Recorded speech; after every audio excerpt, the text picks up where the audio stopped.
রাসূলে আরবি সাল্লাল্লাহু আলাইহি ওয়াসাল্লামের ব্যাপারে গোটা মক্কা নগরীতে এই 4-5 জন লোক গোটা মক্কা নগরী তো এইভাবে সমালোচনা শুরু করছে।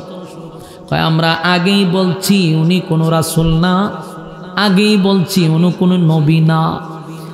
উনি যদি নবী রাসূল হইতো রে তাহলে 3টা প্রশ্নের জবাব দিতে গিয়ে আজকে একটা সপ্তাহ ধরে আমাদেরকে খালি কয় আজকে না কালকে, আজকে না কালকে।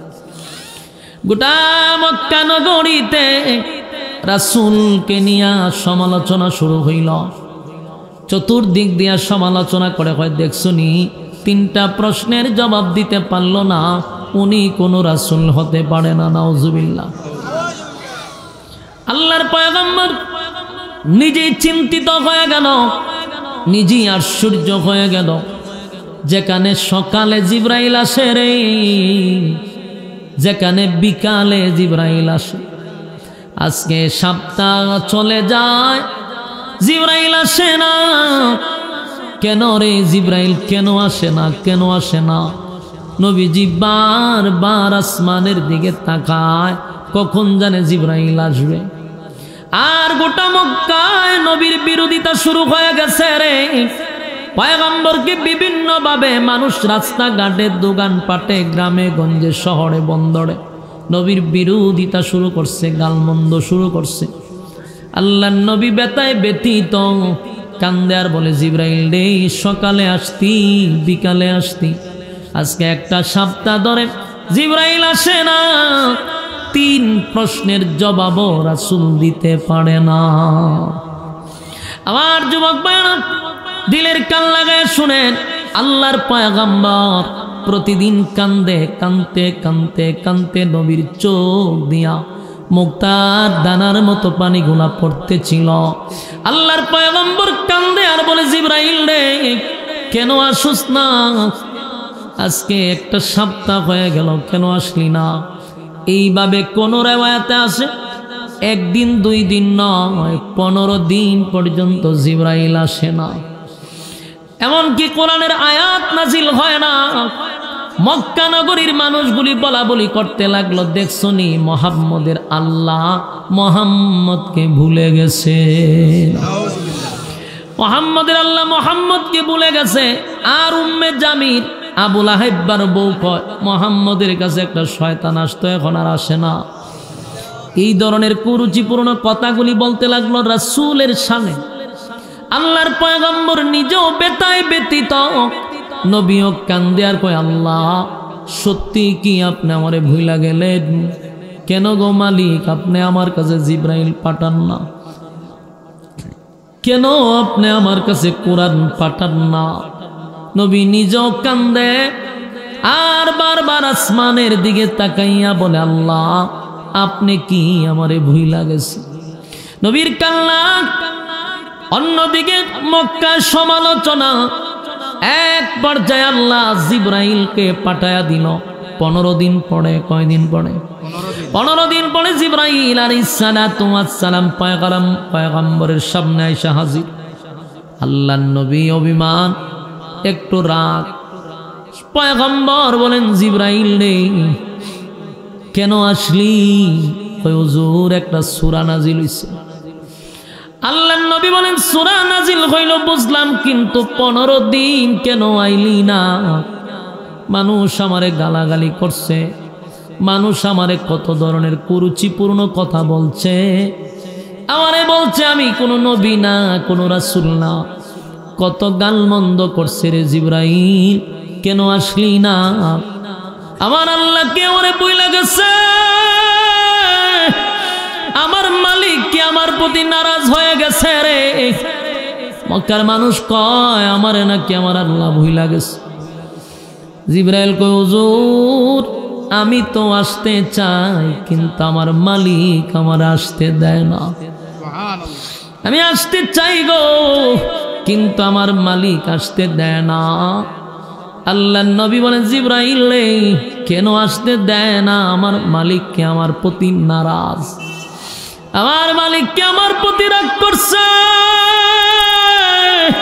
কেন আসলি না? জিবরাইল হুজুর আমার মালিক আপনার প্রতি রাগ করে না, তবে 15 দিন আগে আপনার কাছে যে লোকগুলো আসছিল 3টা প্রশ্নের জবাব দেওয়ার জন্য আপনি তাদেরকে বললেন আগামী কালকে আসার জন্য।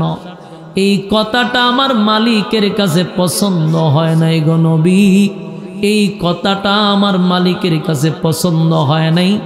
আপনি মাঝখানে ইনশাআল্লাহ বলেন নাই।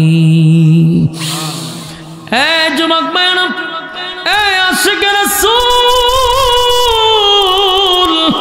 কথাগুলি দিলের কান লাগায় শুনেন। ইনশাআল্লাহ না বলার কারণে আল্লাহর পয়গম্বর, যিনি সমস্ত নবী কুলের সম্রাট, যিনি সমস্ত নবী কুলের সম্রাট, নবীদের নবী, আল্লাহর পরে যার সম্মান আর মর্যাদা, যেই নবীর সুপারিশ ছাড়া কোনো মানুষ জান্নাতে যেতে পারবে না, যেই নবীর আগে কোনো নবী জান্নাতে ঢুকতে পারবে না। জোরে কোন সুবহান। কিয়ামতের ময়দানে আমার নবীর তো পাওয়ার থাকবে গো, আদম থেকে লইয়া ঈসা রূহুল্লাহ পর্যন্ত কেউ আল্লাহর সামনে কথা বলার সুযোগ পাবে না, আল্লাহর সামনে দাঁড়াইয়া কথা বলার সাহসটুকু পাবে না। যেই নবী সেদিন আল্লাহর সামনে দাঁড়ায় কথা বলবে, উম্মতের সুপারিশ করবে, সমস্ত নবী কুলের সম্রাট, সমস্ত নবীদের আগে নবী জান্নাতে ঢুকবে, সমস্ত নবীর উম্মতের আগে নবীর উম্মত জান্নাতে ঢুকবে। আল্লাহর পরে যার সম্মান আর মর্যাদা, যারে সুন্দর বানাইয়া আল্লাহ পৃথিবী সুন্দর করছে, সেই নবী ইনশাআল্লাহ না বলার কারণে আমার মালিক 15 দিন ওহী বন্ধ করে দিছে। যুবক ভাইরা, আমার মালিক কেন গো ওহী বন্ধ করে দিল? তার একটা কারণ হলো উম্মতের শিক্ষা দেওয়ার জন্য, উম্মতের শিক্ষা দেওয়ার জন্য। নবীর কাছে প্রথম আসার পরে নবী বলছে আগামীকাল কাইস, মাঝখানে ইনশাআল্লাহ বলে নাই, কিন্তু পরের দিন তো স্মরণ থাকার কথা, পরের দিনও ইনশাআল্লাহ বলে নাই। এইভাবে 15 দিন পর্যন্ত নবী ইনশাআল্লাহ বলে নাই। আসলে কি নবী ভুল কইরা লাইছে? না, নবী বলে না, আমার আল্লাহ নবীরে ভুলাইয়া দিছে রে। নবী ভুলে নাই, নবীরে ভুলাইয়া দিছে। ইনশাআল্লাহ না হয় নবী একদিন বলছে, কিন্তু বাকি 14 দিন কি নবী ভুইলা গেছিল? না না, আমার মালিক আমার নবীরে ভুলাইয়া দিছে। কেন রে ভুলাইয়া দিল? উম্মতের শিকার জন্য। কথা কয় না, উম্মত যেন কোনো সময় ইনশাআল্লাহ বলা বন্ধ না করে রে। নবীর উম্মত যেন ইনশাআল্লাহ বলা বন্ধ না করে। এই যুবক ভাইরা, আমরা অনেক সময় বলি আগামীকালকে ঢাকা যাব, এই আগামীকালকে ঢাকা যাব, এই কথাটা আল্লাহর কাছে পছন্দ না। আমরা বলবো আগামীকালকে ইনশাআল্লাহ আমরা ঢাকা যাব। কথা হয় না? আগামীকালকে অমুক জায়গায় যাব ইনশাআল্লাহ, মাঝখানে কি লাগাইবেন? আগামীকালকে ঢাকা যাব ইনশাআল্লাহ। এমনকি আগামীকালকে আপনি বিবাহ করবেন আগামীকালকে, কেন বলবেন ইনশাআল্লাহ? কথা হয় না? ইনশাআল্লাহ শব্দের অর্থ হলো আল্লাহ যদি চায়। কথা হয় না? ইনশাআল্লাহ শব্দের অর্থ কি? আল্লাহ যদি চায়। তার মানে আপনি ঢাকা যাবেন, এটা আল্লাহ যদি চায়। আপনি বিবাহ করবেন, এটা আল্লাহ যদি চায় রে। তাহলে আমরা শুরুতেই বলবো কি? ইনশাআল্লাহ। কথা কি বুঝতেছেন? আওয়াজ দেন না কেন? বলুন ইনশাআল্লাহ কি বলবেন? আরে উরুস্তান আইসি ওয়াজ করতাম, গুতাইতে গুতাইতে আওয়াজ তুলতে হয়। কথা বুঝুননি না? আপনারা বিরক্ত লাগতেছে না? বিরক্ত লাগলে অসুবিধা নাই, আমি ছেড়ে দিব, অসুবিধা নেই। যে এখানে শ্রোতার বিরক্ত লাগে না, ওয়াজ না করাটা বালা। আপনারা আওয়াজে বোঝা যায় খুব বিরক্ত নাকি? তা একটা অসুবিধা নাই। এরপরে তো ইনশাআল্লাহ আপনারা বয়ান শুনবেন, ওই তার হর না উনলে কি তার। তবে যেহেতু বইয়ে গেছেন আর কটা মিনিট শুনলাম, বলুন ইনশাআল্লাহ কি বলবেন? নবী ইনশাআল্লাহ না বলার কারণে যদি 15 দিন ওহী বন্ধ করে দেয় রে, তুমি আর আমি যদি ইনশাআল্লাহ বলা বন্ধ করি, আমার মালিক কতটুকু কষ্ট পায়। কারণ যে কোনো কাজ করব সর্বপ্রথম আমার আল্লাহকে সামনে রেখে বলবো, আমার মালিক যদি চায় তাহলে আমি করব। ইনশাআল্লাহ বলে আল্লাহ খুশি হয়, ইনশাআল্লাহ বললে আল্লাহ খুশি হয়। কারণ আপনি যে আগামীকালকে বিবাহ করবেন এটার কোনো গ্যারান্টি আছে? আপনি বলছেন যে আগামীকালকে আমি বিবাহ করব, আল্লাহ যদি হয় তুই আমারে সারাই কইছ বিয়া করবি, তেনে আজরাইল হড়াইতেছি। যদি মালাকুল মউত আজরাইল আপনার সামনে আইসা কয় তুই না বিয়া করবি, তো তোরে করাইতেছি, জাগাত দইরা যদি নিয়ে যায়। এই জন্য ইনশাআল্লাহ সারা কথা যে বলেন ভয় লাগার তো কথা। আমি আমার কথাটা বলি, সত্য কথা জানা, এটা এমন অভ্যাস হয়েছে ইনশাআল্লাহ ছাড়া কথা বলে আমার নিজেরই বলে গেছে না, যে আমি যে কথাটা কইছি মাঝখানে যদি ইনশাআল্লাহ না হয় আমার নিজের ভয় লাগে যে কথাটাতে কইছে যদি আল্লাহন মাইরা লাই, যে তুই তো ইনশাআল্লাহ কইছ না তোরে মাইরিলাই এখন, তে একটা ভয় ভিতরে ঢুকাইতে হবে। এটা আমাদের একটা অভ্যাস হয়ে গেছে, ইনশাআল্লাহ না হলে নিজেরই ভয় লাগে। আগামীকালকে কই যাবেন? ভাই ওই আজকে বাঞ্ছারামপুর প্রোগ্রাম আছে, ইনশাআল্লাহ যাব। এই ইনশাআল্লাহটা লাগাইতেই বাপ, মানে আমি কইছি বাঞ্ছারামপুর মাহফিলে আসবো, মাঝখানে ইনশাআল্লাহ না, গাড়ি রাস্তার মধ্যে শেষ। কথা বল না দিন আইচিনি বালা বইরা, এটা ইয়াদ রাখতে হবে। যে কোনো জায়গায় যাবেন মাঝখানে ইনশাআল্লাহ বলবেন। আল্লাহ বলেন বন্ধু আপনি প্রথম দিন তাদেরকে বলছেন আগামীকালকে আইসো, 3টা প্রশ্নের জবাব দিয়া দিব। আপনি মাঝখানে ইনশাআল্লাহ বলেন নাই, আমি মালিকের কাছে এটা পছন্দ হয় নাই গো, তাই আমি 15 দিন পর্যন্ত ওহী বন্ধ করছি। আল্লাহ নবী বলেন মালিক এই কারণে 15 দিন আপনি ওহী বন্ধ করে দিছেন। মক্কার মানুষ আমারে বলে আপনি নাকি আমারে বইলা গেছেন গো মালিক, আপনি কি আসলে আমার প্রতি রাগ করছেন? আপনি কি আমারে বইলা গেছেন? আল্লাহ রাব্বুল আলামিন তখন এই ঘটনার কেন্দ্র করিয়া আমার নবীরে খুশি করার জন্য আল্লাহ তখন সূরা দুহা নাজিল করে। আমার তেলাওয়াত কি তো শোনা, এই সূরাটা নাজিল হয় রে। আল্লাহ বলেন বন্ধু গোটা মক্কা নগরীতে সবার মুখে মুখে আপনার মালিক আপনাকে বলে গেছে। আল্লাহ বলেন না বন্ধু না, আমি আপনাকে বলি নাই, ভুলতে পারি না, আমি কেন আপনাকে ভুলে যাব? তাই তো নবীরে খুশি করার জন্য নবী 1 দিন নয় 2 দিন নয় 15 দিন এত কান্না কাঁদছে। কানতে কানতে কানতে নবী কখনো আসমানের দিকে তাকায়, কখনো দৌড়াইয়া ঘর থেকে বাহির হইয়া আসমানে তাকায়া থাকে কোন সময় জিবরাইল আসবে। এই কান্নার কারণে আল্লাহ এই সূরাটা নাজিল করে, বন্ধুরে বন্ধু সান্ত্বনা দিছে। সূরাটা নাজিল করে 2টা কসম করছে সূরার শুরুতে, 2টা কসম জুড়ে কোন কয়টা কসম? এই সূরার শুরুতে 2টা কসম করছে রে। প্রথম নাম্বার কসমটা হলো ওয়াদ-দুহা, আল্লাহ বলেন দিনের আলুর কসম। ওয়াদ-দুহা দিনের আলুর কসম। ওয়াল-লাইলি ইযা সাজা রাতের অন্ধকারের কসম। আল্লাহ বলেন ওয়াদ-দুহা দিনের আলুর কসম, ওয়াল-লাইলি ইযা সাজা রাতের অন্ধকারের কসম।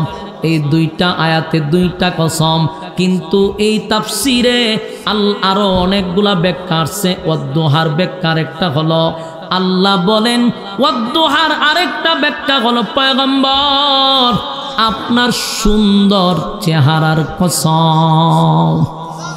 আপনারা সুবহানাল্লাহ কি দেই? আমরা না বলে আশিকে রাসূল তো জোরে কর না কা? হ্যাঁ আশিকে রাসূল নবীর চেহারার কসম করছে, চেহারার কসম। আল্লাহ কয় ওয়াদ-দুহা আপনার সুন্দর চেহারা, উজ্জ্বল চেহারার কসম। তাহলে চিন্তা করেন আমার আল্লাহ আমার নবীর চেহারা নিয়েও কসম করে রে, নবীর চেহারা কত সুন্দর। আমার নবীর চেহারা কত সুন্দর জাননি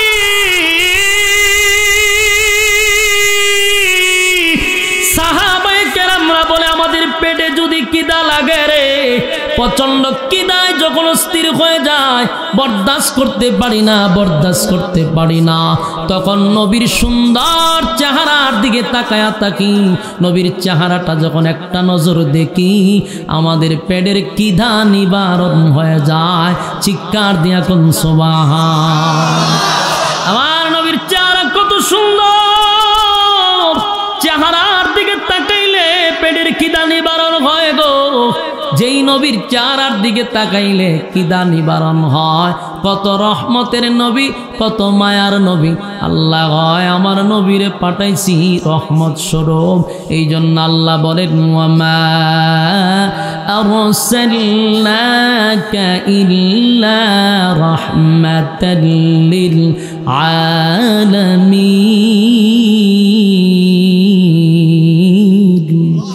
আল্লাহ বলেন আমার বন্ধুরে রহমত স্বরূপ পাঠাইছি। যেই নবী তোমাদের জন্য রহমত, দুনিয়ার জন্য রহমত, মানুষের জন্য রহমত, জিন্নাতের জন্য রহমত, গাছের জন্য রহমত, মাছের জন্য রহমত, পানির জন্য রহমত, সব কুল কায়নাতের জন্য আমার নবী হলেন রহমত। নবীরা চেহারা যেমন সুন্দর ছিল, স্বভাব চরিত্র সুন্দর ছিল। সুবহানাল্লাহ। চেহারা যতই সুন্দর হোক, মানুষের যদি চারিত্রিক সুন্দর না থাকে, এই সুন্দর চেহারার 4 পয়সার কোনো দাম আছে? আল্লাহ বলেন আমার নবীর চেহারাটা যত সুন্দর, চরিত্রটাও সুন্দর। আমার নবীর চরিত্রের ব্যাপারে আমি কোরআনে সার্টিফিকেট দিয়া দিছি। জুরে কোন সুবহান। ওয়া ইন্নাকা লা'আলা খুলুকিন আযীম।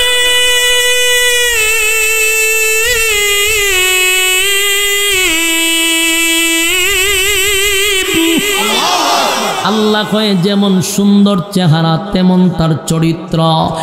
নবীর চেহারা শুধু সুন্দর ছিল এমনটা নয় গো, নবীর চরিত্র সুন্দর।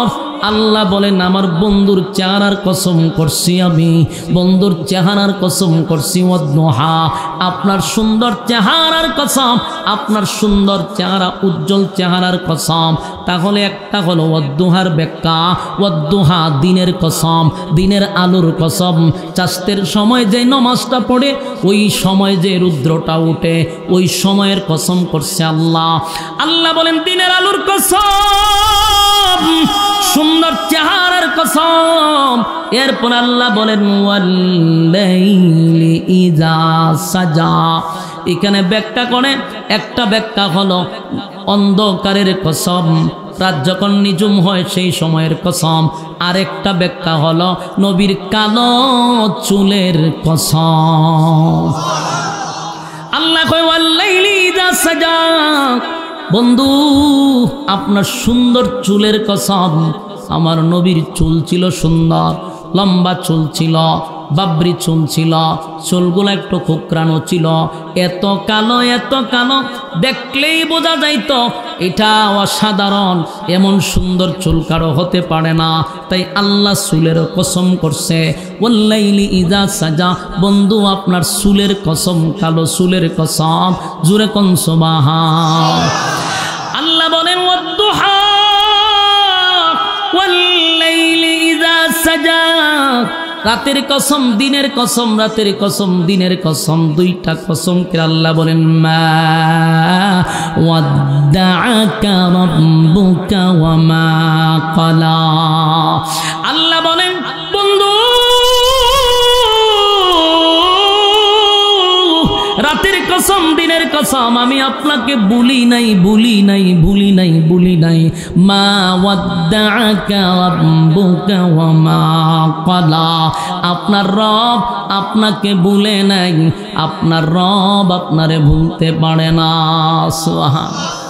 আল্লাহ দুইটা কসম করে বলে বন্ধু আমি আপনাকে বলি নাই। মা ওয়াদ্দাকা রাব্বুকা ওয়া মা ক্বালা। বন্ধু আপনাকে কেন আমি বলবো, কোন কারণে বলবো, আপনাকে আমি বলি নাই। এরপর আল্লাহ বলেন ওয়ালাল আখিরাতু খায়রুল লাকা মিনাল উলা। আল্লাহ বলে বন্ধু নিশ্চয় আপনাকে আমি যা দিছি এর থেকে 1000 কোটি গুণ বেশি আপনাকে পরবর্তীতে দিব। কত বড় কথা, কত সান্ত্বনা আল্লাহর পয়গম্বরকে আল্লাহ দিতেছে। একটু দিলের কান লাগায়া শোনেন। যারা নবীর আশেক তাদের দিলে কথাগুলি লাগবে বেশি।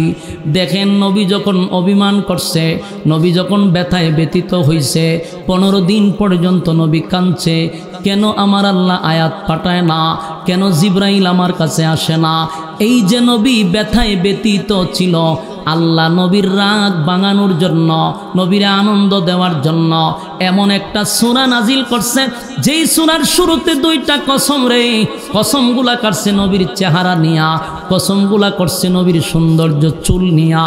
এরপরে নবীরে খুশি করে মা দাআকা রাব্বুকা ওয়া মা ক্বালা। বন্ধু 2টা কসম করে বললাম, আপনার রব আপনাকে ভুলে নাই, আপনার প্রতি অসন্তুষ্ট হয় নাই, বরং আগের থেকে আপনাকে মহব্বত বেশি করি। এখানেই শেষ নয়, আল্লাহ বলেন ওয়ালাল আখিরাতু খায়রুল লাকা মিনাল উলা।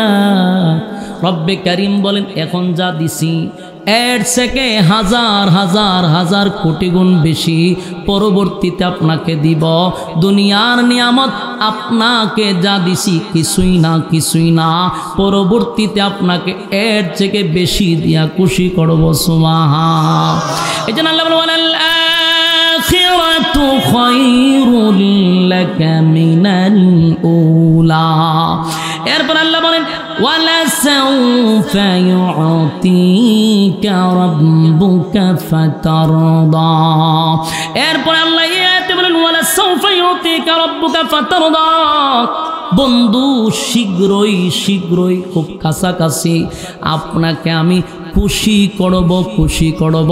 আর এই খুশিটা খুব কাছাকাছি। জুড়ে কোন সুবহান। এখানে আল্লাহ কেন বলেন ওয়ালাসাউফা ইউতিকা রাব্বুকা ফাতারদা? আল্লাহ বলেন খুব শীঘ্রই আপনাকে খুশি করব। তাফসীর কারকরা ব্যাখ্যা করেন যে এই খুশিটা হতে পারে মক্কা বিজয়ের দ্বার প্রান্তে ছিল, মক্কা বিজয়ের খুশি হইতে পারে। আবার এই খুশিটা হতে পারে মেরাজকে কেন্দ্র করে। আবার এই খুশিটা হতে পারে নবী আল্লাহর কাছে কিছু দরখাস্ত করছিল উম্মতের ব্যাপারে, হয়তোবা সবগুলি দরখাস্ত আল্লাহ মঞ্জুর করবে। এই জন্যই আল্লাহ বলছেন ওয়ালাসাউফা ইউতিকা রাব্বুকা ফাতারদা। আপনার রব আপনাকে খুব শীঘ্রই খুব খুশি করবে, আপনাকে খুব খুশি করবে, আপনাকে দিতেই থাকবে, আপনি আনন্দিত হবেন। আপনার রব আপনারে ভুলে নাই। সুবহান। বন্ধুরে বন্ধু, লা ইলাহা ইল্লাল্লাহ, লা ইলাহা ইল্লাল্লাহ মুহাম্মাদুর রাসূলুল্লাহ সাল্লাল্লাহু আলাইহি ওয়াসাল্লাম। আল্লাহ রাব্বুল আলামিন বলেন ওয়ালাসাউফা ইউতিকা রাব্বুকা ফাতারদা। আপনার রব আপনাকে শীঘ্রই খুশি করবে। হ্যাঁ যুবক বাবা, এখানে আল্লাহ রাব্বুল আলামিন বন্ধুরে খুশি করতে গিয়া আল্লাহ বলেন খুব শীঘ্রই আপনাকে আমি খুশি করব। তার মানে আল্লাহ কি নবীর প্রতি বেজার হইলে কি খুশি করত? এরপর আল্লাহ বলেন আলাম ইয়াজিদকা ইয়াতীমান ফাআওয়া। এই কথাগুলি অত্যন্ত সুন্দর করে নবীরে অভিমান বাঙ্গাইতেছিল। আল্লাহ বলেন বন্ধু আপনি বলতেছেন আমি আপনারে ভুলে গেছি। কেন গো বন্ধু, আপনাকে কেন বলে যাব? আলাম ইয়াজিদকা ইয়াতীমান ফাআওয়া। আপনাকে আমি এতিম অবস্থায় পেয়েছিলাম, আপনি তো এতিম ছিলেন, আপনার কেউ ছিল না, আপনি এতিম ছিলেন। আমি আল্লাহ আপনাকে আশ্রয় দিছি গো।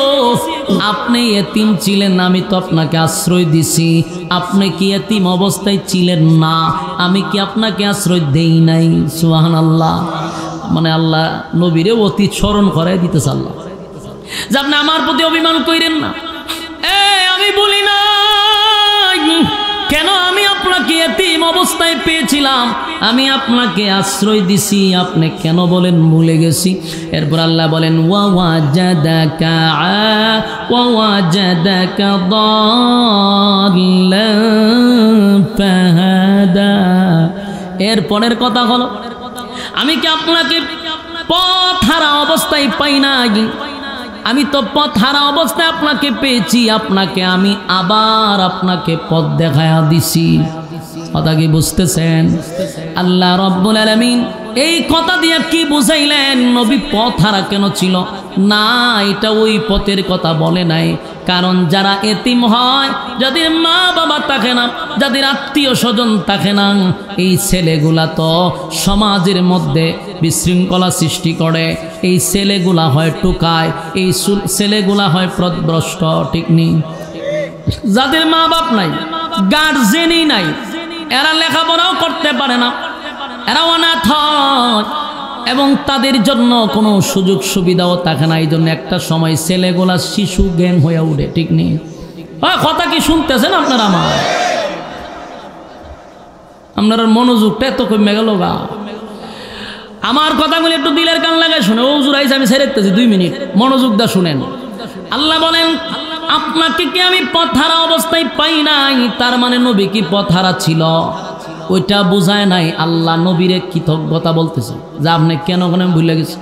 যাদের কোনো মা নাই, বাবা নাই, এতিম অবস্থায় থাকে, তারা তো পথভ্রষ্ট হয়ে যায়, কিন্তু আমি আল্লাহ তখন আপনার সাথে ছিলাম, আপনাকে পথভ্রষ্ট হতে দেই নাই, আমি আপনাকে আশ্রয় দিছি। হ্যাঁ সুবহানাল্লাহ। বন্ধুরে বন্ধু বুঝাইতেছে আপনি এতিম ছিলেন, তখনও ছিলাম। আপনি যখন পথহারা অবস্থায় ঘুরতেছেন, আমি তখন আপনার পাশে ছিলাম। আর এখন বুঝি আপনার ভুইলা যামরি কেমনে কন? আল্লাহ কয় না বন্ধু না, আমি আপনাকে বলি নাই ওয়াজাদাকা আইলান ফাআগনা। এই আয়াতের কথা হলো আপনি কি নিঃস্ব ছিলেন না, তার মানে আপনি গরিব ছিলেন, আমি আল্লাহ আপনাকে ধনী বানায়া দিছি।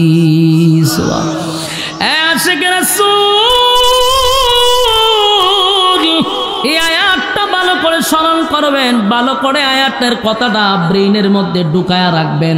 ওয়াজাদাকা আইলান ফাআগনা। আল্লাহ বলেন আপনি কি নিঃস্ব ছিলেন না, আমি কি আপনাকে ধনী বানাই নাই? এখানে আল্লাহ কি বলছে? আপনি একটা সময় গরিব ছিলেন, আমি আপনাকে ধনী বানাইছি। তার মানে আমার নবী একটা সময় ধনী ছিল। কথা কই না? আমাদের দেশের আলেমরা, সব আলেমের কথা বলি না, আমাদের দেশে একটা ওয়াজ প্রচলিত, যে ওয়াজের কারণে আজকে নাস্তিকরা সুযোগ পাইছে, যে ওয়াজের কারণে নাস্তিকরা 2 কথা বলার সাহস পায়। এটা হলো আমাদের মাহফিলে গিয়া ওয়াজ সারাটা জীবন একটাই করে যে আমার নবী গরিব আছিল, পেটে পাথর আছিল। করুণ কাহিনী শোনায় মানুষটার নবীরে গরিব বানাইতে বানাইতে এমন জায়গায় নিছে, নবীর পেটও পাথর ছিল, নবী গরিব ছিল। আমরা জানি আমার নবী গরিব ছিল, পেটে পাথর বাঁধছিল, কিন্তু এর পরের জায়গা কেন ওয়াজ করস না? সারা জীবন যে খালি নবীর পেটে পাথর আছে ওয়াজই করস। এরপরে যে আমার নবী দেশের রাষ্ট্রনায়ক ছিল, দেশের প্রেসিডেন্ট ছিল, সেই ওয়াজ কেন করস না? কথা বাস্তব না বাস্তব? বাংলাদেশের টেকনাফ থেকে তেতুলিয়া এক ওয়াজ শুরু হয়েছে, নবী গরিব ছিল, নবীর পেটে পাথর ছিল, নবী সালা বিছায়া ঘুমাইছে। এই সমস্ত বক্তাগুলির আগে সার্চ করা দরকার। এগুলো আমার নবীর ইজ্জতের সম্মান নষ্ট করতে চায়, আলেম সমাজের সম্মান নষ্ট করতে চায়। একটা সময় নবী গরিব ছিল মেনে নিলাম, নবী যে দেশের রাষ্ট্রনায়ক ছিল, এই ওয়াজ করস না কেন? আমার নবী দেশের প্রেসিডেন্ট ছিল, সেই ওয়াজ করস না কেন? আজকে যদি সেই ওয়াজ চলতো, তাহলে নাস্তিকরা বলতো না যে আলেমরা রাজনীতি করে কেন? আলেমরা রাজনীতি করে কেন এই কথা আমাদেরকে বলে। 2 টাকার নাস্তিক আর মুরতাদগুলি বলে আপনারা ওয়াজ নসিহত করবেন, মসজিদে থাকবেন, মাদ্রাসায় থাকবেন, আপনারা কেন রাজনীতি করবেন? তাৎপর দিয়ে দাঁত ফলায় দেওয়ার দরকার ছিল যে রাজনীতি করি মানে রাজনীতি শিখছি স্বয়ং রাসূল আরবি সাল্লাল্লাহু আলাইহি ওয়াসাল্লামের কাছ থেকে। আমার নবী দেশের রাষ্ট্রনায়ক ছিল, নবীর পরে হযরত আবু বকর দেশের প্রেসিডেন্ট ছিল, আবু বকরের পর উমর দেশের প্রেসিডেন্ট ছিল, উমরের পর উসমান ছিল দেশের প্রেসিডেন্ট, আলী ছিল প্রেসিডেন্ট। আমরা রাজনীতি করতে শিখছি কেন? কয় ওই যে নবী সালাত ঘুমাইছে, নবী ফেডো ভাত বানছে, এগুলা কইরা নবীর শান বাড়ানোর উদ্দেশ্য নয়, নবীর শান কমানোর উদ্দেশ্য। আর এই ওয়াজ শূন্য শূন্য মানছে কয় হুজুররা গাড়ি লিয়া ধরলে কয় ও নবী না বলে ফেডো ভাত বানছে, তা আমরা যদি গাড়ি দিয়ে চলা। যদি নবী এই যুগে থাকতো পৃথিবীর শ্রেষ্ঠ গাড়িটা নবী চালাইতো। কথা কয় না? পৃথিবীর এর থেকে দামি কোনো গাড়ি নাই যে গাড়িটা নবী চালাইতো না। আমার নবী ধনী ছিল। আমরা পড়ছি নবীর জীবনী, আল্লাহর নবী যতগুলা উট আর বেড়া বকরি কুরবানি দিছে, এখনকার ডক্টর ইউনূস এতগুলা কুরবানি দিতে পারবে না। খালি ইতিহাস পড়ছে নবীর ভেড়ো ভাত্তর আছে। ই বাজার কত করতি কইরা কইরা ইসলামটারে দিছত 12টা বাজায়া। এখন আর মাদ্রাসাত মানছে পড়াইতে চায় না, ইঞ্জিনিয়ারের ছেলে ভর্তি করে না, ডাক্তারের ছেলে ভর্তি করে না, শিল্পপতির ছেলে মাদ্রাসায় ভর্তি করতে চায় না। খালি হয় আমরার মধ্যে গরিবানা। আলেমদের টাকা টাকা দরকার, আলেমদের গাড়ি টাকা দরকার, বাড়ি টাকা দরকার। আমি বলি কথাটা সবসময়। কিছু কিছু নামদারি কিছু মৌলবী আছে, হিংসুটে মৌলবীগুলা, এগুলার জীবনে কোনোদিন কাপড় শুকায় না। কেন শুকায় না? এদের হিংসার কারণে। এই বেটা, তোর একজন জাতি ভাইয়ের যদি টাকা হয়, গাড়ি হয়, বাড়ি হয়, তুই শুকরিয়া আদায় কর যে আলেমদের চোখে বেকা কইরা তাকাইব না কেউ। আমার আরেক ভাইয়ের যদি টাকা পয়সা হয়, ওই নাস্তিক বেকা চোখে তাকাবে না। আলেমদের টাকা দরকার। আলেমদের টাকা হলে সিনেমা হল হয় না, নর্তকীদের টাকা হইলে সিনেমা হল হয়, নাট্যকারদের টাকা হইলে সিনেমা হল হয়, আর আলেমদের টাকা হলে মাদ্রাসা হয়, মসজিদ হয়, দিনের ফায়দা হয়। ইগানো তোর তো খাদ্য কেড়ে, তোর তো খাদ্য কেড়ে। বুঝতে হবে উদ্দেশ্য ভালো নয়। হিংসুটে কিছু মৌলবীগুলো আছে, এদেরও সহ্য হয় না। আরে তুই শুকরিয়া দেখো, তোর জাতি ভাইয়ের টাকা হয়েছে, এটা তো তোর গর্ব। আর একটা নাস্তিকের টাকা হইলে তুই সহ্য করস কিভাবে? আর আলেমের টাকা হইলে তো সহ্য হয় না, কারণটা কি? তা আল্লাহ আমাদের বুঝার তৌফিক দান করুক। নবী যদি এই যুগে থাকতো, পৃথিবীর শ্রেষ্ঠ গাড়ি নবীর থাকতো। কেন জানেন? আচ্ছা বলুন, নবী যদি এই যুগে থাকতো, আপনারা যারা নবীর উম্মত, আপনারা কি নবীরে আমরা সবাই মিল্লা গাড়ি কিনা দিলাম নিলে? বলে হুজুর পৃথিবীর শ্রেষ্ঠ গাড়িটা আপনি চালাবেন, আমরা তো নবীর জন্য জান দিয়া দিলাম বলে, ঠিক নেই? কেমনে এখন যে নবী গরিব ছিল, নবী এখন থাকলে পৃথিবীর শ্রেষ্ঠ গাড়ি চালাইতো, হেলিকপ্টারে নবী আইতো আর যাইতো, ঠিক নেই? তখনও নবী ধনী ছিল, দেশের রাষ্ট্রনায়ক ছিল। আল্লাহ নবী যতগুলো উট কুরবানি দিছে আর বেড়া বকরি কুরবানি দিছে, এখনকার যুগে মিলাইলে দেশের প্রধানমন্ত্রী অতগুলো উট কুরবানি দেয় না। কথা বুঝতেছেন? খালি এক পৃষ্ঠা পড়ছেন, দ্বিতীয় পৃষ্ঠা পড়েন না কেন? এখন আপনি বলবেন আমি জানছি কই, কোরআনের স্পষ্ট আয়াত, আপনি এই আয়াতটার বাংলা ব্যাখ্যা করেন। আল্লাহ কি কয়? ওয়াজাদাকা আইলান ফাআগনা, আপনি কি নিঃস্ব ছিলেন না? আমি আপনাকে ধনী বানাই নাই। আল্লাহ হয় আপনার আমি ধনী বানাইছি। আর এখন নবী সোলার তলে ঘুমাইছে। নাউজুবিল্লাহ। না, এই পুরান ইতিহাস বাদ দিয়া পরের পৃষ্ঠার থেকে এই পৃষ্ঠা যা, এক পৃষ্ঠা বইয়ে থেকে চলবে না, দ্বিতীয় পৃষ্ঠা তো পড়তে হইব। কথা হয় না? আল্লাহ বুঝার তৌফিক দান করুক। এই আমরা নবীর রুহানি সন্তান। কারা কারা হাত তুলে দেখায় দেন। নবীর ইজ্জত হেফাজতের জন্য যদি জীবন দিতে হয় দিব ইনশাআল্লাহ। আমরা নবীর ইজ্জত নষ্ট করতে দিব না ইনশাআল্লাহ। হাত তুলেন, বলেন নবীর ইজ্জত রক্ষার্থে জীবন দিব তো ইনশাআল্লাহ। কোন নাস্তিক আর মুরতাদের কথায় কান দিব না। নেক্সট টাইমে যদি নবীর ইজ্জত যেখানে নষ্ট হবে সেখানেই প্রতিবাদ চলবে ইনশাআল্লাহ। আল্লাহ বুঝার এবং মানার তৌফিক দান করুক। বা'দু ফাআউযু বিল্লাহি মিনাশ শাইতানির রাজীম। বিসমিল্লাহির রহমানির রহিম। ওয়াদ-দুহা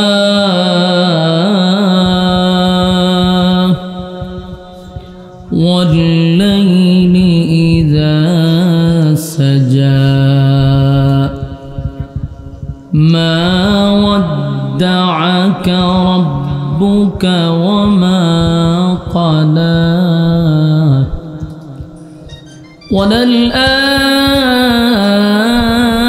وللآخرة خير لك من الأولى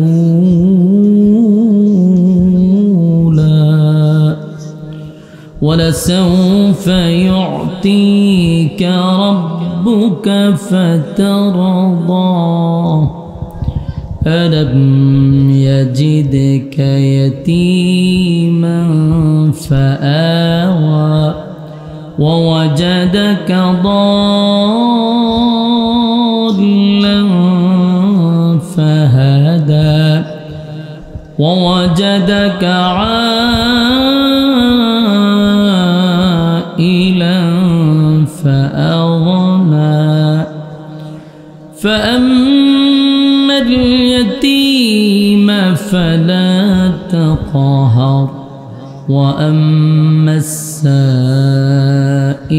فلا تنهر وأما بنعمة ربك فحدث صدق الله العظيم وصدق رسوله النبي الكريم ونحن على ذلك من الشاهدين والشاكرين والحمد لله رب العالمين درود شريف পড়েন اللهم صل على محمد وعلى آل محمد كما صليت على إبراهيم وعلى آل إبراهيم إنك حميد مجيد اللهم بارك على محمد وعلى آل محمد كما باركت على إبراهيم وعلى إنك حميد مجيد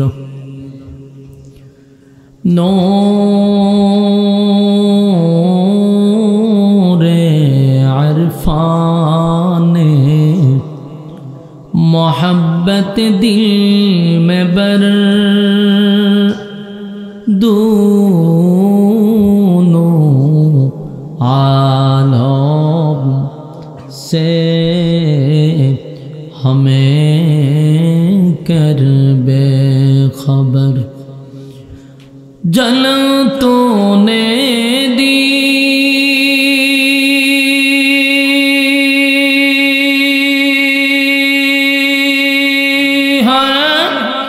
मेरे दिल में यारों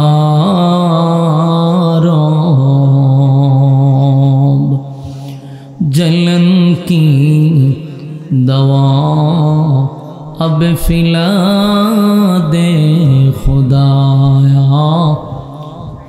सारे दुनिया तय किया मिसल दू देखा नहीं तेरे मानंद खूबसूरत चांद भी होता नहीं बलगल उला बिकमालिही। ए भाई বাচ্চাগুলোর পিছনে নেন, আপনারা একটু সামনে আসেন, বাচ্চাগুলোর পিছনে বইবে কথা বলতেছে, एकदम পিছনে যাও, পিছনে। বলগল উলা বিকামালিহি কশফত তুজা বিজামালিহি হাসুনত জমিআ খিসালিহি সাল্লু আলাইহি। বলগল উলা বিকামালিহি كشفت تجا بجماله حسنت جميع خصاله শীষ দেয় এটা বন্ধ করেন হালকা।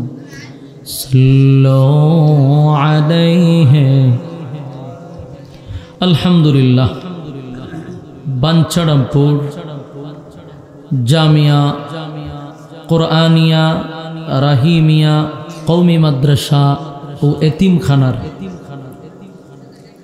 হাফেজ ছাত্রদের দস্তারবন্দি উপলক্ষে আয়োজিত আজকের ওয়াজু দুয়ার মাহফিলের সম্মানিত যিনি সভাপতি, বহু গ্রন্থের প্রণেতা শাইখুল হাদিস আল্লামা আলহাজ হজরত মাওলানা হাফেজ আমিরুল ইসলাম ফরদাবাদী সাহেব দামাত বরকাতুহুম, আজকের মাহফিলের যিনি প্রধান বক্তা, বাংলাদেশের সুপরিচিত একজন কীর্তিমান আলেমে দ্বীন,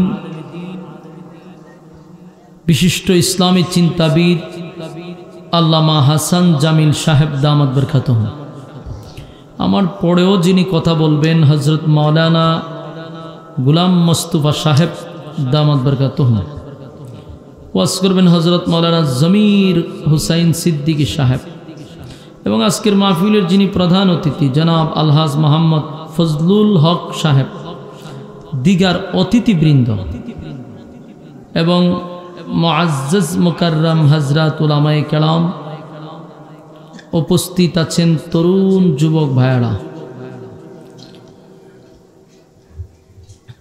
মাইকের আওয়াজ যতটুকু দূরে যায় অবস্থানরত আছেন পর্দানিশী মা ও বোনেরা, সকলকে আমার অন্তরস্থল থেকে জ্ঞাপন করছি মুবারক। সবটুকুন শুকরিয়া আল্লাহ সুবহান মুহিয়ান গরিয়ান সর্বশক্তিমান আল্লাহ পাকের জন্য, যিনি দুনিয়ার সমস্ত ফিতনা ফাসাদ থেকে হেফাজত করে, হাজারো মানুষের মাঝখান থেকে যাচাই এবং বাছাই করে, নির্বাচিত করে, পছন্দ করে, দ্বীনি এক মজলিসে আলেমদের সহবতে সুস্থ অবস্থায় আসার এবং বসার তৌফিকটুকু রব্বে কারীম দিয়েছেন। শুকরিয়া আদায় করছি আলহামদুলিল্লাহ। লক্ষ কোটি দুরুদ এবং সালাম আল্লাহর সৃষ্টির প্রধান আকর্ষণ জনাবে মুহাম্মদুর রাসূলুল্লাহ সাল্লাল্লাহু আলাইহি ওয়াসাল্লামের উপর। সম্মানিত সুধী, আপনারা বসতে পেরে খুব বেজার, রাস্তাঘাটে এখনো দাঁড়ায় আছেন, ওই ভ্যান্ডেলের মাথার দাঁড়ায় দাঁড়ায় দেখতেছে বক্তারে টেস্ট করে। এই টেস্ট করার অনেক সময় আছে, কিন্তু আমার কাছে সময় নেই। মেহেরবানি করে ফ্যান্ডেলের ভিতরে চলে আসেন। রাস্তাঘাটে দোকানপাটে অনর্থক কথা বলতেছে, অনর্থক সময় নষ্ট করতেছে। এই বেহুদা সময় নষ্ট না করে বরকতপূর্ণ মজলিসে আমরা বসে যাই। আগামী কাল পর্যন্ত যদি বেঁচে থাকেন, আজরাইল যদি আপনার সাথে দেখা সাক্ষাৎ না করে আর বাচ্চা থাকেন, তাহলে আপনার প্রতিদিনের যে ডিউটি গল্প করা এটা করতে পারবেন। প্রতিদিন যে আপনি আড্ডা মারেন এটা আপনার অভ্যাস, এটা করতে পারবেন। গল্প করার অনেক সময় আছে, আড্ডা মারার সময় আছে, ফাও আলাপ করারও সময় আছে, যেহেতু মরতেন না আগামীকালকে পর্যন্ত। কিন্তু আগামীকালকে বাচ্চা থাকলেও আপনি এখানে বসতে পারবেন না। আপনারা কি করেন? এটা কি 2 দিন মাহফিল? আগামীকালকে এটা থাকবো, তাহলে গল্প কালকে করা যাবে, কিন্তু মাহফিল কালকে থাকবে না। তাই রাস্তাঘাটে দল বান্ধে আপনারা গল্প না কইরা ফ্যান্ডেলের ভিতরে বসে যাওয়াটা ভালো। মেহেরবানি করে আমরা বসে যাই, একটা পরিবেশ তৈরি করে দিই। কথা বলার বক্তার তো একটা আগ্রহ উৎসাহ ওঠার একটা দরকার আছে। এটা তো ডিপেন্ড করে শ্রোতাদের বসার উপর। আপনারা এলোমেলু, আমার কথা গুছাল হইব কিভাবে? আপনারা দাঁড়ায় দাঁড়ায় ফ্যান্ডেলের মাথাতে আমার দেহে, ফ্যান্ডেলের মাথাত না থেকে ফ্যান্ডেলের ভিতরে ঢুকেন। আর যদি ভালো না লাগে তাহলে ফ্যান্ডেলের মাথার থেকে চলে যান অন্তত পক্ষে, ওই পিছনে গিয়া গল্প করেন।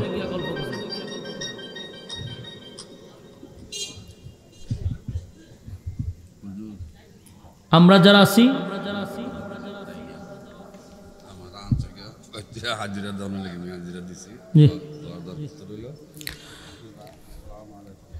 আপনারা যারা রাস্তাঘাটে আছেন মেহেরবানি করে ফ্যান্ডেলে চলে আসেন, ফ্যান্ডেলে চলে আসেন। আমরা অনর্থক সময় নষ্ট না করি, মেহেরবানি করে আমরা প্যান্ডেলের ভিতরে চলে আসি। সম্মানিত সুধী, খুব অল্প সময়, আমার পরেও আরো 2 জন আছে, আমরা সময়টা নষ্ট না করে ভিতরে চলে আসি। যতক্ষণ এখানে বসা থাকবেন গুনাহ না হওয়াটাই সম্ভব। প্যান্ডেলের বাহিরে গেলে গুনাহ হওয়াটা সম্ভব। তা আমরা আছি গুনাহমুক্ত পরিবেশে। আল্লাহ রাসূল বলেন, নাজালাত আলাইহিমুস সাকিনা, উপর থেকে সাকিনা রহমত নাজিল হবে যতক্ষণ আপনারা দ্বীনি মজলিসে বসা থাকবেন। আপনার এলাকাতে সুবহানাল্লাহ আসেনি? এমনি কোন সময় পড়েন? কেউ মারা গেলে আমার জানতেই হতো। আপনারা যেইভাবে বুবা হয়ে বসা, দুরূদ শরীফটাও পড়ছেন না, দুরূদ শরীফও পড়লেন না, সুবহানাল্লাহ কোরআন বলার এটাও জানেন না, প্যান্ডেলের ভিতরেতে বসন এটাও জানেন না। জানেন না কি তা? ওইখানে কতখানে একদল আড্ডা মারতেছে, এইখানে যারা বসা এরাও বুবা। যারা কথা বলতে পারে এরা আমার কাছে আনেন, এরা সামনে বসায় রাখেন। আর যারা আল্লাহ বুবা বানায় রাখছে, করবেন কি তা? দোয়া করেন যে আল্লাহ আমরা জবানটা খুল্লা দেন, জবানটা খুল্লা দেন। আমিও দোয়া করি আল্লাহ যেন আপনারা জবান খুল্লা দেয়। হ্যাঁ হ্যাঁ, যেহেতু বুবা বানাইছে, করবেন কি তা? আমাদের বৈশা যান, বৈশা যান, একটু মাঝে মধ্যে হা না ঠিক বেঠিক বইলেন, যে হানো যেটা লাগাইবার লাগাই লিবেন। তো এখানে যতক্ষণ বসা থাকবেন উপর থেকে কি নাজিল হবে? সাকিনা রহমত। কত বড় সৌভাগ্য আপনাদের। এজন্য যারা রাস্তাঘাটে আসি তাদের উপরে কি রহমত নাজিল হইব নি? ঠাডা পড়ার সম্ভাবনা আছে, রহমত তো দূরের কথা। এই জন্য এখানে যারা বসছেন এরা নিরাপদ, বাহিরে নিরাপদ না। আমরা দিলের কান লাগায়া কথাগুলি শ্রবণ করব ইনশাআল্লাহ। আমি আপনাদের সামনে সূরায়ে দুহা তেলাওয়াত করছি, কমপ্লিট তেলাওয়াত করছি। এই সূরাটা নাজিল হয়েছে মক্কাতুল মুকাররমায়। নাজিলের মূল কারণ কয়েকটা ছিল, এটার শানে নজুল অনেকগুলা পাইছি। তো এই দুহা নাজিল হয়েছে মক্কাতুল মুকাররমায়। এর একটা কারণ উল্লেখ করা হয় যে রাসূল সাল্লাল্লাহু আলাইহি ওয়াসাল্লাম অসুস্থ ছিলেন। অসুস্থতা তার থাকার কারণে অনেকে বাড়াইছেন, তাহলে একটু কমান। অসুস্থ থাকার কারণে পয়গম্বর প্রতিদিন তাহাজ্জুদের নামাজ পড়ত গভীর রাত্রে উঠা। তো অসুস্থ হয়ে গেছে, তো তাহাজ্জুদের নামাজ পড়ার জন্য আর উঠতে পারতেছে না। তো রাসূল যে তাহাজ্জুদের নামাজ পড়ার জন্য গভীর রাত্রে উঠত, ওইটা যে তাহাজ্জুদের তেলাওয়াত করত, এই তেলাওয়াত শোনার জন্য মক্কার অনেক মানুষ অপেক্ষা করত। সবচেয়ে বড় কথা হলো, যারা প্রতিদিন রাসূলের বিরোধিতা করত, সবচেয়ে বিরোধী যারা ছিল, ঠিক তারাই রাসূলের তেলাওয়াত শোনার জন্য ও রাত্রের বেলা জায়গা থাকত। এদের মধ্যে একজন প্রতিবেশী ছিল, রাসূলের খুব কাছের প্রতিবেশী, হইল গিয়া আবু লাহাবের ফ্যামিলি। তো আবু লাহাবের বউ, এই মহিলা প্রতি রাত্রি উঠা যাইত, উঠা রাসূলের তেলাওয়াত শুনত, আবার দিনের বেলা গিয়া রাসূলের বিরোধিতা করত। তো রাসূল সাল্লাল্লাহু আলাইহি ওয়াসাল্লাম অসুস্থতার কারণে উনি আর উঠতে পারেন। তো এই মহিলা রাত্রে জায়গা থাকে। এ ভাই, যারা ভলান্টিয়ার আছেন, আপনারা দায়িত্বটা কি তা আমি আর বুঝলাম না। এরকম একটা এলোমেলো একটা মাদ্রাসার প্রোগ্রাম, চিল্লা চিল্লি করতেছে, এই সাইডে কয়েকটা কথা কয়, ওই সাইডে চিল্লা চিল্লি, এত জোরে জোরে চিল্লা চিল্লি কেন? ভলান্টিয়ার কোথায়? যে কথা কয় একদম ওই দূরে না দিয়া দেন, বলে চিল্লা চিল্লি করলে দূরে গিয়া করো। নিজে ওয়াজ শুনতো না, কাউরে শুনতেও দিত না।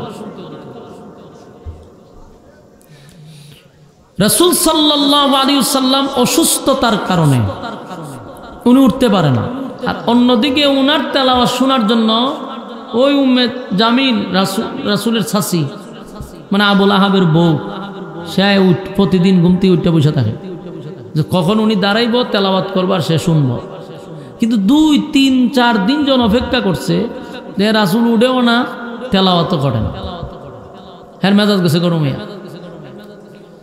এই মহিলা করল কি, রাসূলের কাছে গেছে পরের দিন, গিয়া বলল যে মুহাম্মদ তুমি এখন দিয়ে আর গভীর রাত্রে উঠো না, তেলাওয়াত করো না, কারণটা কি? তোমার কাছে যে একটা শয়তান নাই তো ডরায় না? নাউজুবিল্লাহ আসেনি? থাকলে কইেন শয়তান কারে কইছে জানেন? জিবরাইল আলাইহিস সালাম রে কইছে। এই মহিলা কত বেয়াদব মহিলা, চিন্তা করছেন? খুব বেয়াদব। এই বেয়াদব মহিলা রাসূলের কাছে গিয়া কয় আপনার কাছে একটা শয়তান নাই তো ওনার আয় না, অথচ রাসূল অসুস্থ। তো এখানে একটা বিষয় উল্লেখ করেছে, রাসূল যেহেতু অসুস্থ ছিল এই কারণে হয়তো বা ওহী কিছুদিনের জন্য বন্ধ ছিল, তখন ওহী নাজিল হওয়া বন্ধ ছিল, এটা একটা কারণ। কারণ ওহী যেটা নাজিল হইতো এটা প্রচন্ড লোড, এটা সহ্য করার মতো না, এমনিতেই রাসূল অসুস্থ। কথা বললে এত বিরক্ত লাগে আমার, এটা তো ভাই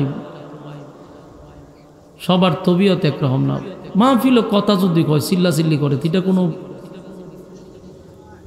পরিবেশ হইল কন? আপনার এতগুলো ভলান্টিয়ার, এরপরে মানুষের ফ্যান্ডেলি ভিতরে কথা বলবো কেন? কথা বললে মনোযোগ জাগা। আপনারা আতফাও এরকম কথা কয় না, আমি গেলে পরে আপনারা যত কান ভারেন চিল্লাইন, মনোযোগ দিয়ে একটু শুনেন। আমি আপনার কাছে কি গল্প করবার লেগাইছি, মাশাআল্লাহর জিকির উনাইবার লেগাইছি আর নাচবার লেগাইছি নি? নাচা নাচিয়ার যেখানে গুতাগুতি হয় এখানে আপনার মনোযোগ লাগে না। এখানে দেখবেন বুট বাদামও খাইতে যাবো আজ, এখানে তো নাচাইবার লেগাইছি না, তে আপনারা মনোযোগ দিতেন না কেন? কোরআনের কথা শুনতে গেলে মনোযোগ দিয়ে শুনতে হয়। তো রাসূল সাল্লাল্লাহু আলাইহি ওয়াসাল্লাম অসুস্থ, এই মহিলায়া কাটা গায়ে দিছে লবণ লাগায়। আল্লাহ রাসূল বলতেছে যে এই মহিলা এরকম ব্যবহার করতেছে আমার সাথে, জিবরাইল এটা শয়তান, কত বড় বেয়াদব। পরের দিন গিয়া মানুষের কাছে এই মহিলা আবার বলা শুরু করছে, দেখছ আব্দুল্লাহর পুত্র মুহাম্মদের কাছে যে একটা শয়তান আইতো এটা আয় না। নাউজুবিল্লাহ। এটা ছিল একটা কারণ, ওহী বন্ধ ছিল। আরেকটা কারণ হইল এই সূরা নাজিলের, মক্কার মানুষ যেই সময় রাসূল দিনের দাওয়াত দেয়, কালেমার দাওয়াত দেয়, একত্ববাদী খোদার দাওয়াত দেয়, তখন মক্কাতে কয়েকটা দল ছিল। এর মধ্যে একটা দল ছিল এরা 2 খোদায় বিশ্বাস করতো, এটা হলো ইহুদি, দ্বিত্ববাদী। আরেকটা দল ছিল এরা 3 খোদায় বিশ্বাস করত, তৃত্ববাদী, এটা হইল গিয়া খ্রিস্টান। আরেকটা দল ছিল বহুবাদী, এরা হইল গিয়া মূর্তি পূজারী। এই 3 দলে একত্রিত হইয়া রাসূলের বিরুদ্ধে বহু চেষ্টা করছে এবং রাসূলের সাথে বহুবার মোকাবেলা করছে, কথা বলছে যে আমাদের বাপ দাদার ধর্মবাদ দিয়ে আপনি একত্ববাদী খোদার দাওয়াত দেন, সমাজের মধ্যে আপনি ফাটল সৃষ্টি করতেছেন, ঘটনাটা কি? কিন্তু যতবারই রাসূলের সাথে তারা বসছে, কথা বলছে, কোনো সময় রাসূলের সাথে কথা বইলা পারছে না। এরার মক্কার যত পণ্ডিত আছে, যত শিক্ষিত লোক আছে, যত জ্ঞানী আছে, সব একসাথে বসছে, একসাথে কথা বলছে, রাসূলের সাথে পারে না। রাসূল ঠান্ডা মাথায় এক এক কথা কয়, জায়গা তাক্কা জায়গা লড়তে পারে না। তো রাসূলের সাথে যখন কথা বইলেও পারে না, তো যারা কালেমা পড়ে এর উপরে হামলা করে, এদের উপরে নির্যাতন করে। একটা পর্যায়ে তারা বলল যে না, এইভাবে তো চলতে দেওয়া হবে না, মুহাম্মদের সাথে কথা বলতে গেলেও আমরা পারি না, তার সাথে কথা বলেও পারি না, সে যুক্তি দেয় বিভিন্নভাবে আমাদেরকে বোঝায়, আমরা আসলে সামনে আগাইতেই পারি না। তো এদের মধ্যে একজনে বলল, ওই এদের মধ্যে একটু শিক্ষিত এবং একটু পড়ালেখা করছে, তো সে বলতেছে শোনো, আমরা সারা মক্কাবাসী মিললেও যদি মুহাম্মদের সাথে কথা বলতে আসি, তার সাথে কথা বলে আমরা পারবো না। তার 1 নম্বর কারণ হলো উনার কাছে আসমানি এলেম আসে, ওনার কাছে যে এলেমটা আছে এটা সম্পূর্ণ আসমানি এলেম, আর আমরার যে এলেম এটা হলো মানুষের বানানো এলেম। দুনিয়ার এলেম দিয়া আসমানি এলেমের সাথে কোনোভাবেই টাক্কর দেওয়া সম্ভব না। এটা আর বুঝে লইছে। তখন মক্কার মানুষ করতে এখন করণটা কি, আমাদের করণীয়টা কি? করণীয় হলো তার সাথে কথা বলতে গেলে যোগ্যতা তো লাগবে। যোগ্যতা ছাড়া যদি কথা বলতে চাইতে তো আমরা লজ্জা ভাই আসতে হবে। হয় মক্কাতে এমন যোগ্য লোক আছে কিনা? মক্কাতে তাওরাতের কোনো আলেম আমি দেখতেছি না, কারণ আসমানি এলেম যার মধ্যে আছে ওই রকম আরেকজন আসমানি এলেমওয়ালা লোক দিয়ে ওনার সাথে কথা বলাইতে হবে। তো মক্কাতে তো আমরা তাওরাতের আলেম সারা মক্কায় তুগায়ও পাওয়া যায় না, তবে মদিনাতে আবার তাওরাতের আলেমের অভাব নাই। তোমরা এক কাজ করো, তোমরা মদিনায় যাও, মদিনায় গিয়ে সেখান থেকে কোনো পণ্ডিতরে তাওরাতের কোনো আলেমরে নিয়ে আসো, তুলে দেখবা মোহাম্মদ আটকে যাবে। এরা বুদ্ধি টুদ্ধি দিয়া মক্কার একটা টিম, 8-10 জনের একটা টিম মদিনায় গেছে 400 কিলোমিটার দৌড়াইয়া গিয়া ওখানকার তাওরাতের কিছু আলেম ইহুদি পণ্ডিত এদের সাথে তারা কথা বলছে। কথাটা হইল তাওরাতের আলেম ইহুদিদেরকে বলল যে ভাই আমরা মক্কা থেকে প্রায় 400-450 কিলোমিটার দৌড়ায় আসছি মদিনায় একটা বিষয়ের সমস্যার সমাধানের জন্য। বিষয়টা হলো আমাদেরই বংশের, আমাদেরই রক্তের, আমাদেরই বাতিজা, সারা জীবন আমরা বাপ দাদার ধর্ম পালন করেছি, সারা জীবন আমরা এক বহুবাদী বহু খুদায় বিশ্বাস করে আসছি, আমরারই বাতিজা সে আইসা আমাদেরকে দাওয়াত দেয় একত্ববাদী খুদা, এবং তার এই দাওয়াতের কারণে আমাদের সমাজের মধ্যে ফাটল সৃষ্টি হয়েছে। ছেলে কালেমা পড়ছে, বাপে পড়ে না, এখন বাপে বুতে লাগছে দরবার। এটা সমস্যার সমাধানের জন্য আমরা আপনার কাছে আসছি যে উনি আমাদেরই কাছে বড় হইছে, আমাদের সাথেই চলাফেরা করছে, কিন্তু হঠাৎ করে উনি নিজেকে দাবি করে উনি একজন আল্লাহর রাসূল, উনি নাকি আল্লাহর পাঠানো একজন পয়গম্বর উনি দাবি করে। এখন উনি কি আসলেই নবী কিনা, উনি কি রাসূল কিনা, এটা জাস্টিফাই করার মতো কোনো যোগ্যতা কোনো এলেম আমাদের কাছে নাই। কারণ আমরা তার কাছে গেলে কথার মার ফেসে পড়ি, আমরা শেষ, আর সামনে আগাইতেই পারি না। তো ওনার সাথে কথা বলার যোগ্যতা আমাদের নাই। উনি এমন কিছু কথা বলে যা আমরা জীবনেও শুনি নাই, এমন আশ্চর্য কথা বলে যা আমরা শুনলে অবাক হয়ে যাই, সামনে আর কথাই বলতে পারি না। তাই আমরা যোগ্য লোক তালাশ করতে গিয়ে মদিনা পর্যন্ত আসছি। আপনারা বুদ্ধি দেন যে আমরা ওনাকে কি করব, এবং উনি যে রাসূল দাবি করি এটা কি আদৌ সত্য কিনা বিষয়টা জানতে চাই। কথা কি শুনতেছে? ওই তাওরাতের পণ্ডিত ইহুদি আলেম তখন বলল যে শুনো, তোমরা 400-450 কিলোমিটার দৌড়ায় আসছো আমার কাছে সমাধানের জন্য, তা আমি তো আর যাইতে পারবো না। আমি তোমাদেরকে একটা পয়েন্ট শিখাইয়া দিই, এই পয়েন্ট যদি সঠিকভাবে তোমরা বলতে পারো আশা করা যায় এর ফল পাইবা।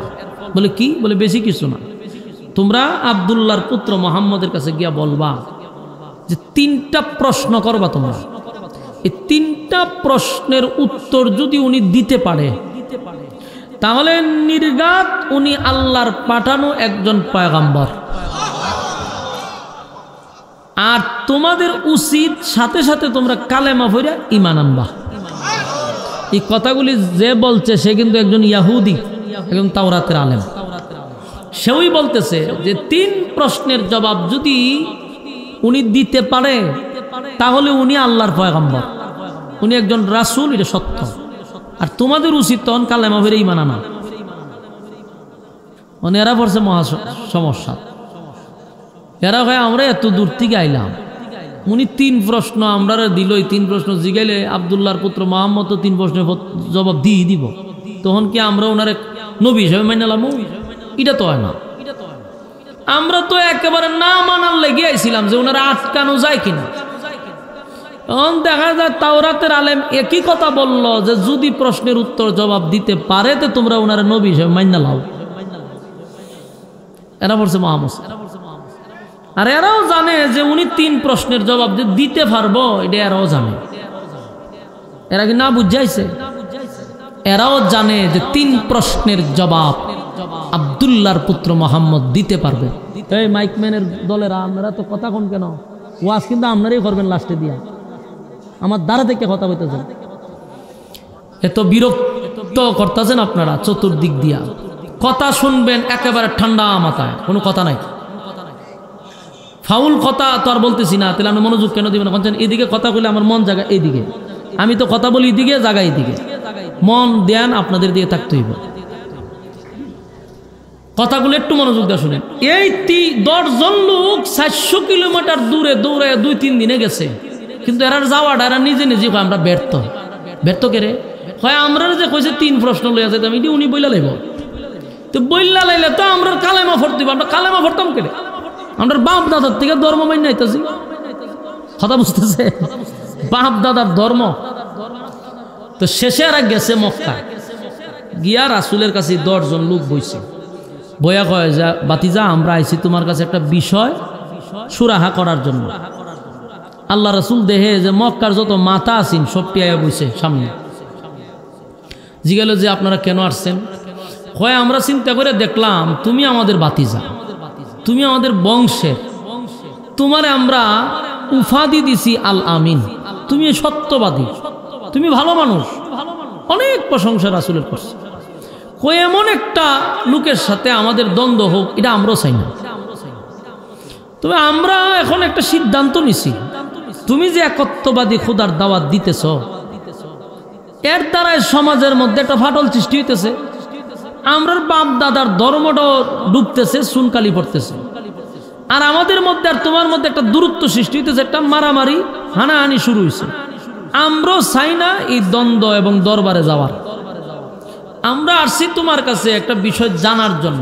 যদি তুমি বিষয়টা আমাদেরকে বলতে পারো, তাহলে আমরা পুরা নিয়ত করছি তোমার হাতে কালেমা পড়ে আমরা ঈমান আনবো। রাসূল তো খুব খুশি, কারণ যেই লোকটি যেটি মক্কার সবচেয়ে বড় বড় মাথা। রাসূল চিন্তা করলো, এরা যদি কালেমা পড়ে তো মক্কায় দিনের দাওয়াত দিতে আমার আর কোনো বাধা নাই, আমার দাওয়াত দিতে খুব সুবিধা হইব। রাসূল খুশি কইতে, আপনারা কি কথা বলেন তো দেখি। আমাদের কথা হইল, তোমার কাছে আমরা 3টা প্রশ্ন করব, 3টা প্রশ্নের জবাব যদি তুমি দিতে পারো আমরা ওখানে কালেমা পড়ব। 3 প্রশ্নের মধ্যে 1 নম্বর প্রশ্ন হইল, রূহ কাকে বলে? রূহ জিনিসটা কি? এটা কিভাবে তৈরি করা হয়েছে? 2 নম্বর প্রশ্ন হইল, গোটা পৃথিবীতে একজন বাদশা ছিলেন, যিনি গোটা পৃথিবী রাজত্ব করছে একটা ঘোড়ার উপরে সওয়ার করে। ওই মাসরিক থেকে মাগরিব পর্যন্ত সূর্য যেখানে উঠে এখানেও গেছে, সূর্য যেখানে অস্ত যায় সেখানেও গেছে। উনি গোটা পৃথিবী রাজত্ব করছে। ওই বাদশার নাম এবং তার ডিটেলস আমাদেরকে বর্ণনা করেন। 2 নম্বর প্রশ্ন। 3 নম্বর প্রশ্ন হইল, 7 জন যুবক, ওই আসহাবে কাহফের ঘটনা, 7 জন যুবক একটা গুহার ভিতরে ছিল। তারা কতদিন ছিল, কতদিন ঘুমায়া ছিল, এর ডিটেলস বর্ণনা আমাদের কাছে করেন। প্রশ্ন হইল 3টা। রাসূল বলল, এই 3টা প্রশ্নের জবাব দিতে হলে কালেমা পড়বেন? বলে অবশ্যই, আমরা নিয়ত করলিছি। রাসূল বলল, ঠিক আছে, আপনারা আগামীকালকে আসেন, আমি 3 প্রশ্নের জবাব দিয়া দিব। তো এরা 3 জন চলে গেছে, সবাই চলে গেছে। রাসূলের ধারণা হইল সকালে জিবরাইল আসে, বিকালে জিবরাইল আসে। তো যেই সময় জিবরাইল আইব আমি 3 প্রশ্ন বলবো, উত্তর দিব, আর বইলা দিব, শেষ। কিন্তু এদিন আর জিবরাইল আসে নাই। সারাদিন অপেক্ষা করছে, জিবরাইল আয় না। হুমা রাত্রেও জিবরাইল আয় না। ঘটনা কি রে? পরের দিন তো এই 10 লোক আবার আয় উপস্থিত। ও আব্দুল্লাহর পুত্র মোহাম্মদ, তোমার কথা অনুযায়ী আমরা আইসা করছি, কারণ আমরা 3 প্রশ্নের জবাব দাও। রাসূল কয়ন কেমনে কমু? কারণ রাসূল কি নিজের থেকে কোনো কথা বলতেন না? আল্লাহ যা জানাইতেন তা বলতেন। কিন্তু এখন জিবরাইল তো আসে নাই, তো কইতে কইব। রাসূলকে আগের থেকে এমনি গায়েব টায়েব জানতো। তো গায়েব যদি জানতো তো 3 প্রশ্নের জবাব দিল না কেন? মনোযোগ দিয়ে একটু শুনেন। আবেগে লাফাইবেন কম, আমরা বুঝি কম, লাফাই বেশি। 3 প্রশ্ন লইয়া যে সময় আসেন, রাসূল যদি গায়েবই জানতো তো 3 প্রশ্নের জবাব তো তখনই দিয়ে দিত। কেন বললো যে আগামীকালকে আসেন? তার মানে রাসূলের সিদ্ধান্ত হলো আল্লাহ জানাইব, তারপরে জানাবো। তা আমরা যদি রাসূল গায়েব জানে, তো গায়েব জানলে তে আর কইতো করে আগামীকালকে? পণ্ডিতের দলগুলির দইরা বাইন্দা জিগানির দরকার। কহ রাসূল কেন এই 3 প্রশ্নের জবাব দিতে গিয়ে 15 দিন লাগলো আমার? কম তুই কস গায়েব জানোস, গায়েব যদি জানে তে অপেক্ষা করতে পারে? আল্লাহ জানাইবার আগে তুই জানা লইতো। আর যদি রাসূলও গায়েব জানে, আল্লাহ গায়েব জানে, তা আল্লাহর নবী তো সমান হয়ে গেল গা, মাঝখানার ছোট বড় হই রইল। বুঝার চেষ্টা করা দরকার। রাসূল সাল্লাল্লাহু আলাইহি সাল্লামের কাছে তারা 3 প্রশ্ন লেগাইছে, রাসূল কয় আজকেও হবে না, আপনারা আগামীকালকে আসেন। তো গেল 2 দিন। 3 দিন পরে আবার আসছে, আয়া কিও আমরা 3 প্রশ্নের জবাব কইছে না তো, আমরা আগামীকালকে। 3-4 দিন যখন আপ ডাউন করছে, বলুন তো দেখি গুসা উঠবো নি শরীর? আচ্ছা আপনারা যারা এখানে বসা, মনে করেন আপনারা মাদ্রাসার হুজুরের কাছে একটা ফতুয়া লই আইয়েন, বলে হুজুর ফতুয়াটা দিকে দিনছেন। ইমাম সাহেব কইছে যে ভাই সাহেব আগামীকালকে আইসেন, ওখানে আমি একটু ব্যস্ত আছি, আমি দেখে জানাইতেছি। তার মানে হুজুরে রাত্রেবেলা মোতালা করবে, দেখবে, দেখে পরের দিন আপনারা জানাই দিবেন। পরের দিন আইসেন, হুজুরে কয় আগামীকালকে আইন, আগামীকালকে আইসেন কয় পরের দিন আইন। 3 দিন পরে আপনার উঠে যাবো গুসা। আপনি গুসা উঠলে কি করবেন? আপনার দোকানে গিয়ে বইবেন, ওই 1 কাপ চা লইবেন, একটা বিস্কুট লইবেন, লইয়া কইবেন ওই যেন হুজুর একটা রাখছে, হুদা ফাও খালি মানুষের বাড়ি খায় আর ঘুমায়, আসলে কোনো আলেম হই না। বলে কেরে ও? বলে 3 দিন গেছে একটা ফতোয়ার লাগে, বেড়া তো দিতে পারোই না, আমার খালি ন্যায় আর আনে, ন্যায় আর আনে। সারাটা গ্রাম আপনি বাস্তব করবেন, বাস্তব না বাস্তব? সমালোচনা কাটে।